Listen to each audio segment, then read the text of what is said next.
नमस्कार दोस्तों, मैं राकेश कुमार आप सभी का आपके अपने YouTube चैनल तैयारी जीत की बाई RK सर में स्वागत करता हूं। और दोस्तों, आज 9 फरवरी 2021 के रेलवे NTPC का जो फर्स्ट शिफ्ट और सेकेंड शिफ्ट का एग्ज़ाम ख़त्म हो चुका है। और दोस्तों, आज हम बात करेंगे यहाँ पे फर्स्ट शिफ्ट और सेकेंड शिफ्ट के सभी प्रश्नों के बारे में।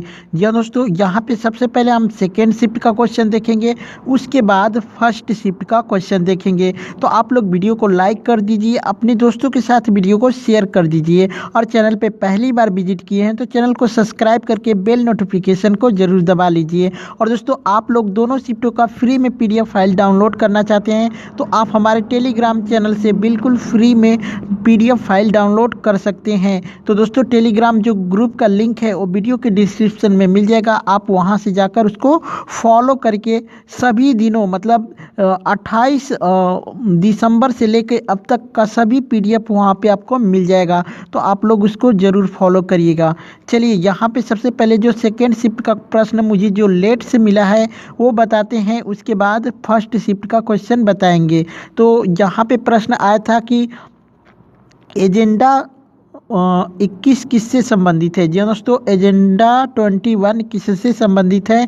तो दोस्तों, ये पर्यावरण से संबंधित है। अदरवाइज अगर इसके अलावा ये आपके ऑप्शन में पर्यावरण दिया होगा तो पर्यावरण ही राइट आंसर हो जाएगा। अगर पर्यावरण नहीं दिया होगा तो दोस्तों, प्राकृतिक संतुलन को बनाए रखने के लिए या फिर पर्यावरण के प्रदूषण को रोकने के लिए एजेंडा 21 चालू किया गया था। ठीक है, चलिए, एक प्रश्न आया था दोस्तों कि पवन चक्की किस प्रकार के सिद्धांत पर कार्य करती है। तो दोस्तों, ये वायु ऊर्जा जो होता है, वायु ऊर्जा को यांत्रिक ऊर्जा में कन्वर्ट करता है, फिर यांत्रिक ऊर्जा को विद्युत ऊर्जा में कन्वर्ट करता है। आप लोग कमेंट करके ज़रूर बताइएगा कि आपके ऑप्शन में क्या दिया था। ठीक है, चलिए, एक प्रश्न आया था कि ऑक्सीकरण क्या है। तो दोस्तों, यहाँ पे इसका भी एग्जैक्टली मतलब ऑप्शन मुझे पता नहीं है, लेकिन मैं यहाँ पे बता देता हूँ कि वे अभिक्रियाएं जिनमें तत्व या यौगिक से ऑक्सीजन का संयोग होता है ऑक्सीकरण कहलाता है। तो दोस्तों, हो सकता है कि आपके ऑप्शन में ये ऑक्सीजन का संयोग दिया होगा, तो यही आपका राइट आंसर हो जाएगा। एक प्रश्न आया था दोस्तों कि मंगलयान के बाद इसरो कौन सा मिशन लॉन्च करेगा। तो दोस्तों, ये शुक्र ग्रह के लिए मिशन लॉन्च होने वाला है, जो कि 2022 में इसका डेट फिक्स है, और वीनस मिशन लॉन्च होने वाला है। ठीक है, चलिए, एक प्रश्न आया था कि 2019 का विशेष ओलंपिक कहाँ पर हुआ था। तो दोस्तों, ये UAE में हुआ था। UAE की 2 सिटी में हुआ था, अबू धाबी और दुबई में। तो अगर सिटियों का नाम दिया होगा तो इनमें से कोई एक सिटी दिया होगा, दुबई या फिर अबू धाबी, या फिर अगर देश का नाम पूछा होगा तो UAE आपका राइट आंसर हो जाएगा।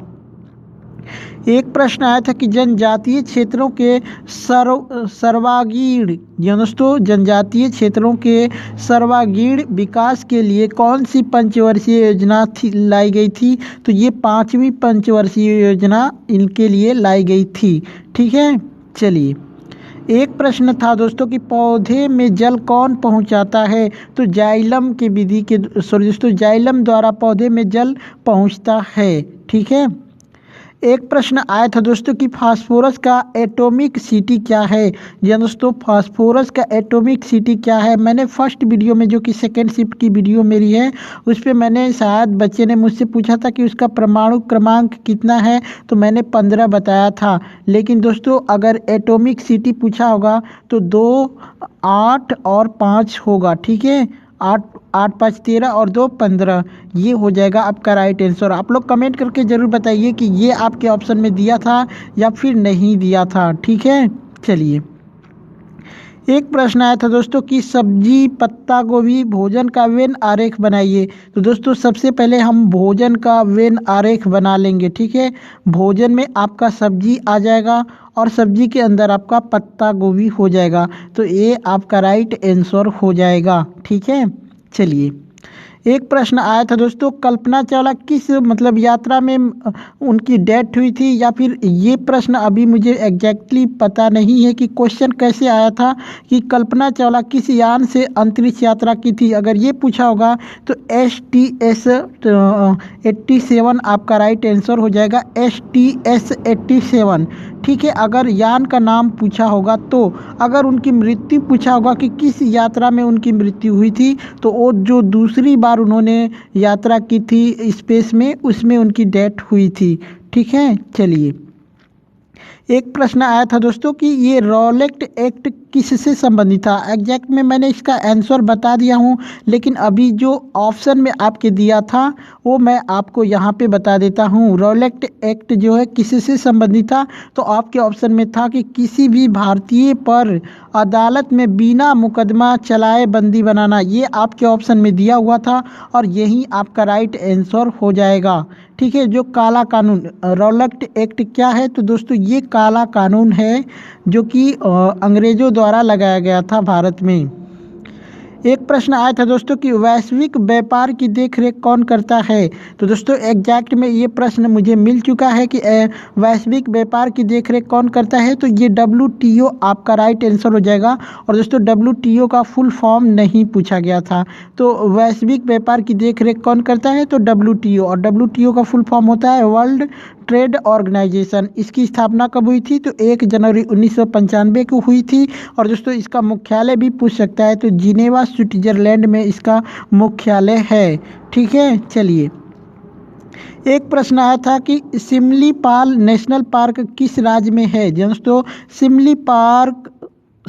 सिमलीपाल नेशनल पार्क किस राज्य में है, तो यहाँ पे राइट आंसर हो जाएगा उड़ीसा में। एक प्रश्न आया था दोस्तों कि 1909 में कौन सा एक्ट आया था, तो मार्ले मिंटो एक्ट आया था 1909 में। ठीक है, चलिए एक प्रश्न आया था दोस्तों कि प्रोटीन की कमी से कौन सी बीमारी होती है। दोस्तों प्रोटीन की कमी से कौन सी बीमारी होती है, तो ये हो जाएगा क्वाशियोरकर। दोस्तों क्वाशियोरकर आपका ये हो जाएगा एक बीमारी। और एक बीमारी प्रोटीन की कमी से बच्चों में होती है जिसका नाम है मेरास्मस। तो आप लोग कमेंट करके ज़रूर बताइएगा कि इसमें से कौन सा ऑप्शन आपके ऑप्शन में दिया हुआ था। एक प्रश्न आया था दोस्तों कि कौन सा स्टील प्लांट रूस के सहयोग से बनाया गया था। तो दोस्तों स्टील प्लांट जो कि भारत में 2 बनाए गए थे, जो कि रूस की मदद से बनाए गए थे। एक था भिलाई स्टील प्लांट, जो शायद आपके ऑप्शन में यही दिया हुआ था, या और एक था कि बोकारो स्टील प्लांट, या फिर ये दोनों डैश डैश करके दिया होगा। हो सकता है कि डैश डैश करके भी दे सकता है, या फिर ऑप्शन ए में देगा, फिर उसके बाद ऑप्शन बी में देगा, और तीसरा ऑप्शन सी आपसे ये कह देगा कि ए और बी दोनों। तो इस टाइप से भी ऑप्शन दे सकता है। ठीक है, चलिए एक प्रश्न आया था कि WCED का फुल फॉर्म क्या है। दोस्तों WCED का फुल फॉर्म बताना है, तो ये हो जाएगा world commission on environment and development. ठीक है, world commission on environment and development आपका राइट आंसर हो जाएगा। देखते हैं झांसी की रानी लक्ष्मीबाई की मृत्यु कब हुई थी। तो दोस्तों ये 17 या 18 जून 1858 में इनकी मृत्यु हुई थी। कोटा की सराय ग्वालियर भारत में हुआ था। और दोस्तों ये इनकी मृत्यु कहाँ पे हुई थी और कैसे हुई थी, तो ये ब्रितानी सेना से लड़ते लड़ते इनकी मृत्यु हुई थी। ठीक है, चलिए एक प्रश्न पूछा था कि भारत में पहली ट्रेन कब चली थी। तो दोस्तों ये 16 अप्रैल 1853 को भारत में पहली ट्रेन चली थी। लेकिन एक बच्चे ने ये भी हमको बताया कि ये पूछा था कि भारत में जो पहली ट्रेन चली थी वो कहाँ से कहाँ तक चली थी। तो दोस्तों ये मुंबई में बोरी बंदर स्टेशन से थाड़े तक चली थी और लगभग 34 किलोमीटर ये चली थी, जिसको 33.7 किलोमीटर चली थी, लेकिन लगभग 34 किमी इसको माना जाता है। चलिए एक प्रश्न आया था कि कल्पना चावला की मृत्यु किस अंतरिक्ष यात्रा में हुई थी। तो दोस्तों इनकी मृत्यु जो है दूसरी अंतरिक्ष यात्रा में हुई थी, और दोस्तों इसीलिए इनका दूसरी अंतरिक्ष यात्रा है उनकी अंतिम यात्रा साबित हुई थी।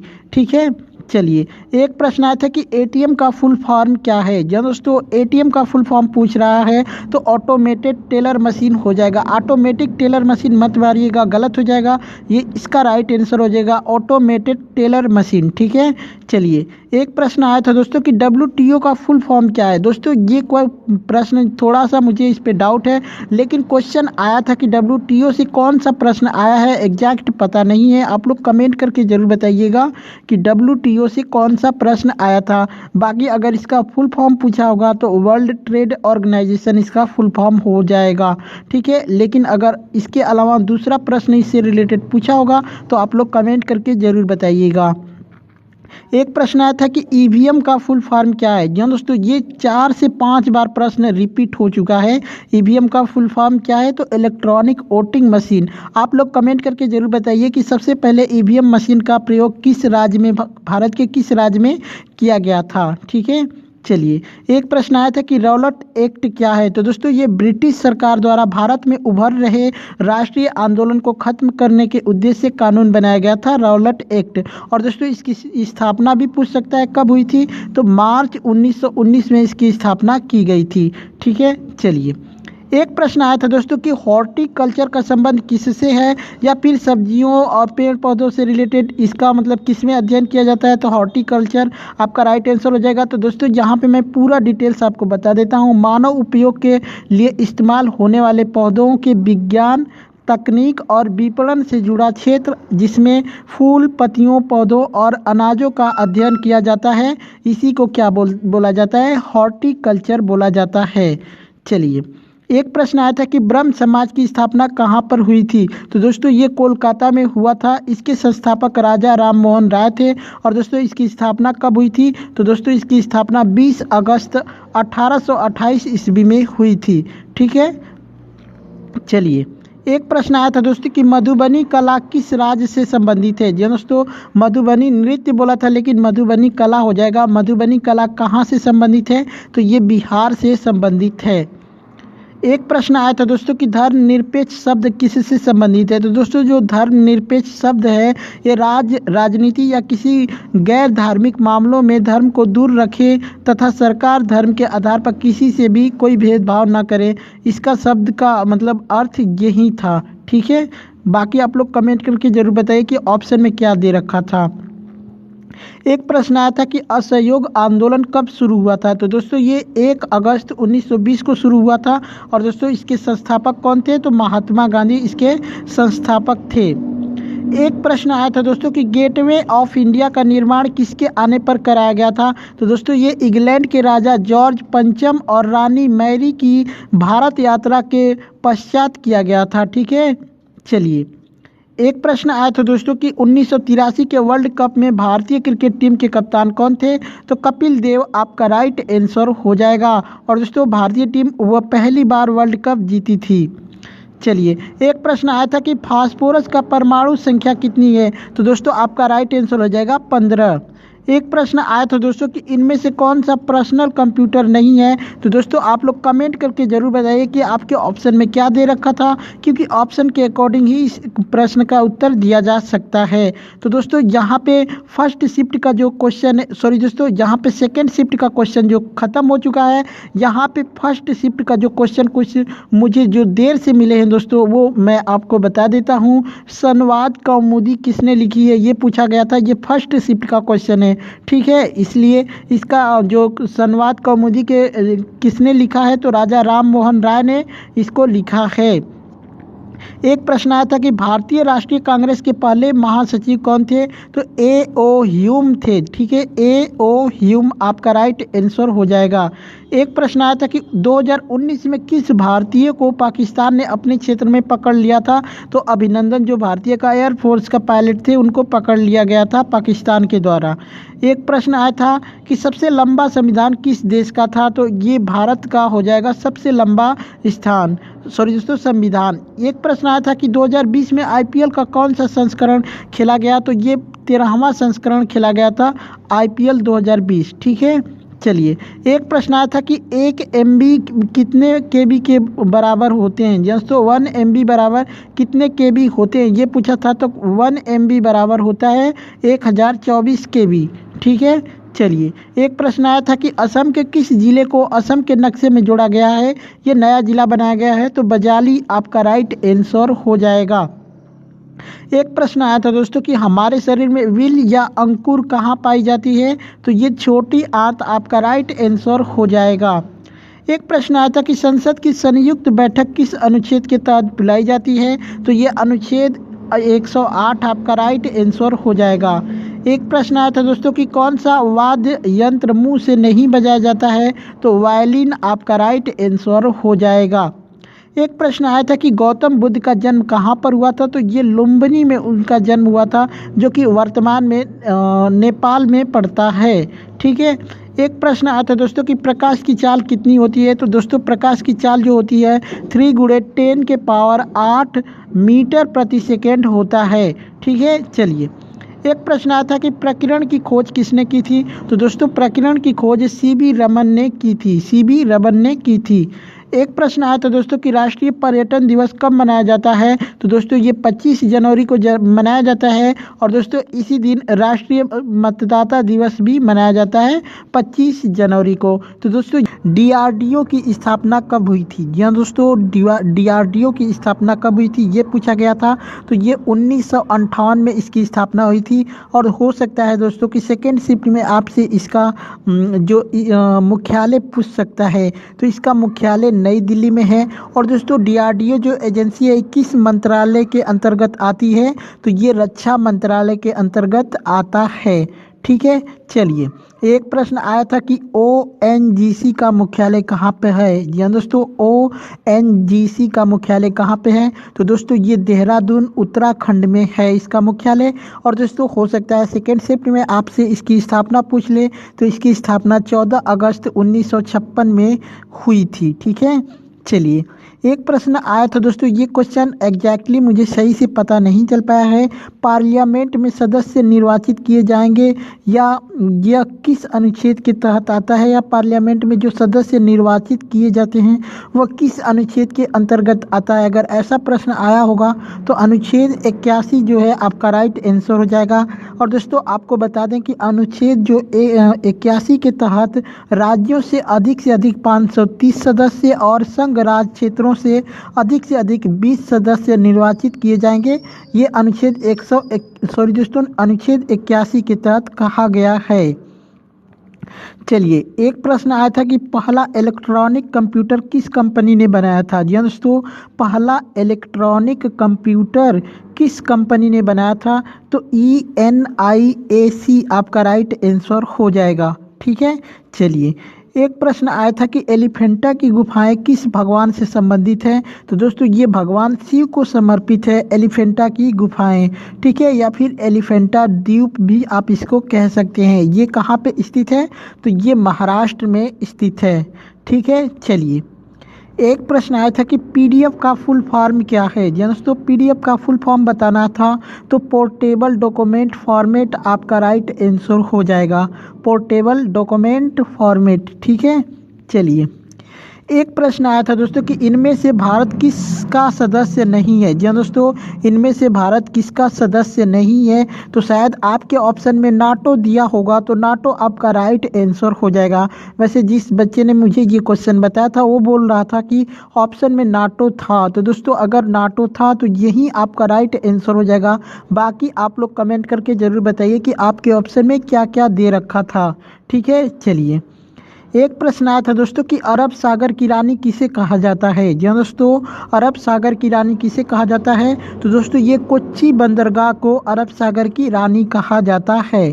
ठीक है। चलिए, एक प्रश्न आया था कि भारतीय संविधान को कब अंगीकृत किया गया था, जी दोस्तों, भारतीय संविधान को कब अंगीकृत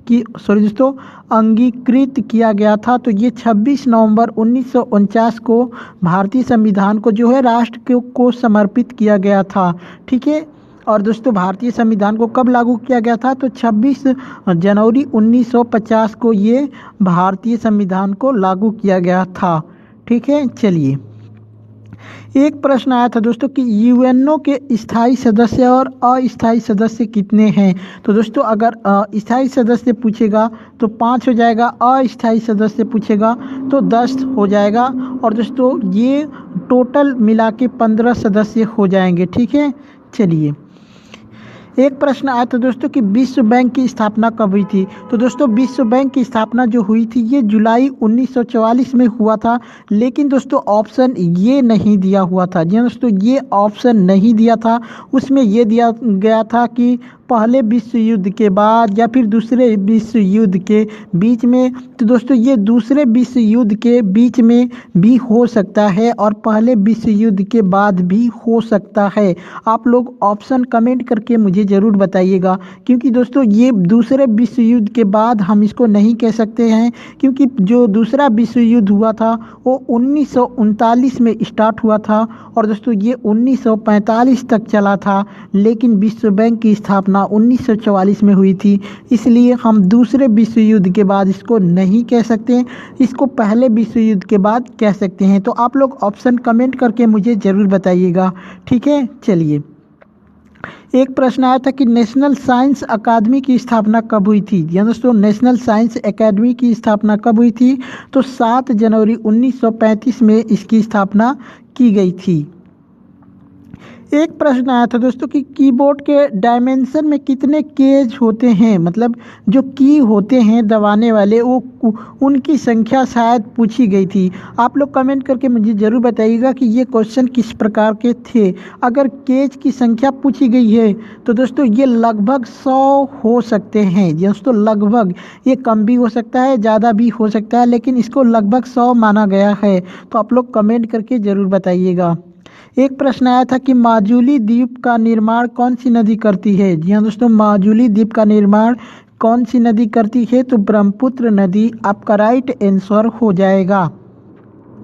एक प्रश्न था दोस्तों कि भारत की ब्रह्मपुत्र नदी और रूस की मस्कवा नदी पर किस मिसाइल का नाम रखा गया है। दोस्तों भारत की ब्रह्मपुत्र नदी और रूस की मस्कवा नदी पर किस मिसाइल का नाम रखा गया है। तो ब्रह्मोस मिसाइल का नाम रखा गया था, ठीक है। और दोस्तों ये विश्व की सबसे शक्तिशाली मिसाइल मानी जाती है। एक प्रश्न आया था दोस्तों कि गोवा के राष्ट्रीय उद्यान कौन है। तो दोस्तों यहाँ पे मैंने सारा मेंशन कर दिया जितने भी गोवा के अंदर राष्ट्रीय उद्यान है, जैसे बोंडला वन जीव अभ्यारण्य हो गया, उसके बाद मोलेलम दोस्तों मोल्लेम इसको कह सकते हैं, मोल्लेम राष्ट्रीय उद्यान, डॉक्टर सलीम अली पक्षी अभ्यारण्य, कोटिगांव वन्य जीव अभ्यारण्य और भगवान महावीर वन्य जीव अभ्यारण्य। तो दोस्तों इन्हीं में से कोई एक आपके ऑप्शन में दिया होगा जो आपका राइट आंसर हो जाएगा। तो दोस्तों इतने सारे प्रश्न मुझे मिले थे, आप लोग कमेंट करके ज़रूर बताइए जो भी प्रश्न आप सभी को याद है। और दोस्तों वीडियो अच्छी लगी हो तो लाइक ज़रूर करिएगा और वीडियो को अपने दोस्तों के साथ शेयर ज़रूर करिएगा। चलिए चलते हैं, मिलते हैं नेक्स्ट वीडियो में, तब तक के लिए जय हिंद जय भारत।